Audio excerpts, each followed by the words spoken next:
Quran surah ke-17 ayat 79 sampai dengan 81 itu, orang yang rajin tahajud akan mendapatkan 4 keutamaan yang tidak didapatkan oleh orang-orang yang tidak tahajud sekalipun sholat fardunya begitu khusyuk. Di antum sholat fardu khusyuk bagus tapi nggak tahajud, nggak dapat 4 keutamaan itu. Ini sudah saya bahas panjang lebar di pertemuan lalu, saya hanya sebutkan cepat saja. Satu, Allah akan mengangkat karir, pekerjaan atau aktivitasnya di tempat yang terbaik. Ya, jadi kalau antum misalnya pengusaha atau orang karir di kantor dan sebagainya, itu akan cenderung kemudian ditolong oleh Allah, diangkat ke tempat yang terbaik. Terbaik itu tidak harus puncak yang paling tinggi, direktur tidak misalnya, tapi tempat yang bisa membuat nyaman hidup Anda, sholat bisa nyaman, bergaul juga nyaman, dan tenang kehidupannya. Mungkin level Anda nggak sampai puncak ya direktur utama, mungkin direktur 1, 2 gitu ya, tapi Anda dijauhkan dari hal-hal yang maksiat, dijauhkan, sholatnya enak, punya ruangan nyaman dan sebagainya. 2, Allah akan bimbing setiap ahli tahajud, Allah akan bimbing sehingga menjalani awal pekerjaannya dengan begitu mudah. Ya Rabbi adkhilni mudkhala sidqin, ya Allah tolong bimbing saya supaya mengawali pekerjaan dengan cara yang benar. 3, awas hati-hati, Anda memang posisi tinggi, sekarang dapat proyek, apakah setiap yang dapat proyek menjalani pekerjaannya dengan benar? Belum tentu. Jangan tinggi-tinggi lah. Maaf ya, apakah orang tua yang sekarang menyekolahkan anaknya ke tempat belajar menjalani awalnya dengan benar? Hati-hati ya Bu ya, Pak. Bapak Ibu menyekolahkan anak dengan awal yang salah, maka memberikan jalan keburukan ketika dia belajar. Saya katakan jangan pernah Anda masukkan anak Anda ke sekolah dengan menyogok. Bayar sekian supaya masuk, menyalahi aturan. Kalau awalnya sudah salah, bagaimana anak Anda bisa belajar dengan benar? Mustahil mendapatkan sesuatu yang tidak baik. Yang baik itu mustahil dapatkan. 3, wa akhrijni mukhrajas sidqin. Allah berikan jalan keluar terbaik dari persoalan yang dirasakan. Di ahli tahajud itu setiap punya masalah, bukan nggak dapat masalah ya, bukan tidak bermasalah hidupnya. Dia mendapat ujian juga. Cuman sebelum diuji, diringankan masalahnya, sehingga seakan-akan nggak punya masalah. Padahal sama dengan yang lain, cuma saat akan dia lalui, Allah ringankan persoalannya sehingga mudah dilalui. Dan yang keempat ini yang hebat. Ya, waj'alni min ladunka sultanan nasira. Allah akan tolong langsung orang ini ketika ada lingkungan sekitar yang akan menyakiti atau menjahilinya.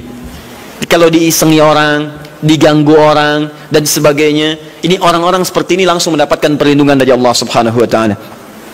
Ada satu kali, ini kisah nyata, seorang saleh ahli tahajud, sampai saking ahli tahajudnya tidak ingin meninggalkan kebiasaan ini. Ini sangat nyata kisahnya dan tidak mengarang.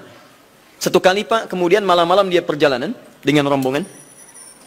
Begitu perjalanan, orang-orang tidur sampai dia mengendap-endap, kebiasaannya tidak ingin diketahui oleh orang lain.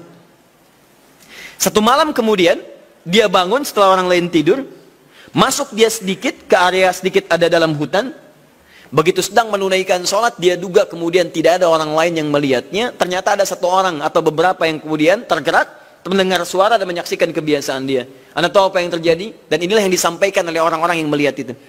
Begitu sedang sholat, teman-teman sekalian, tiba-tiba baru bertakbir malamnya, lompatlah dikisahkan seekor harimau di depannya, dalam keadaan yang sudah lapar. Saya mau tanya pada Bapak Ibu, begitu sholat misalnya Allahu Akbar, tiba-tiba samping ada harimau, wow, apa yang dilakukan? Kabur. Udah gak panjang pikirnya, kabur ya kan?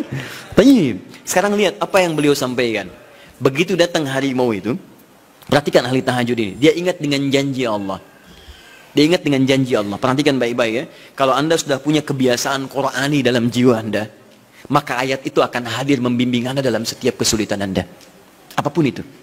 Nabi Yusuf dekat dengan Allah, ketika digoda muncul ayatnya, laula ar'a burhana rabbi, kalau bukan melihat petunjuk dari Rabbnya, niscaya ada sesuatu yang buruk terjadi kepadanya. Tapi Allah jaga beliau. Lihat baik-baik teman-teman, begitu melompat harimau itu, kemudian dia katakan dalam jiwanya, lihat kalimatnya, ya khalqallah, hei makhluk Allah. Dia tidak katakan ya namar, hei harimau, tidak. Kalau disebutkan harimaunya menunjuk pada zatnya, tapi dia lekatkan makhluk ini kepada penciptanya, hei makhluk Allah. Ya khalqallah, hei makhluk Allah. jika saya memang rizki yang telah Allah tetapkan untukmu pada saat ini, maka saya ridho untuk engkau makan, silakan, tidak ada masalah. Kalau Allah tetapkan saya sebagai rizki untukmu pada saat ini, silahkan. Tapi kalau saya bukan menjadi rizki yang telah Allah tetapkan untukmu pada saat ini, maka jangan coba-coba ganggu ibadahku hari ini. Lihat kalimatnya, bukan jangan makan aku. Ingat, bukan jangan makan aku. Jangan coba-coba ganggu ibadahku saat ini, atau aku akan mohonkan pada Allah penciptamu untuk menghancurkan engkau saat ini juga. Perhatikan, dia minta jangan ganggu tahajudnya, bukan jangan makan dirinya.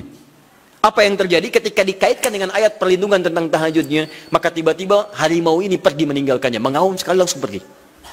Anda bisa bayangkan, bisa nggak malam-malam begitu Anda sholat, tiba-tiba ada nyamuk misalnya, kan banyak tuh.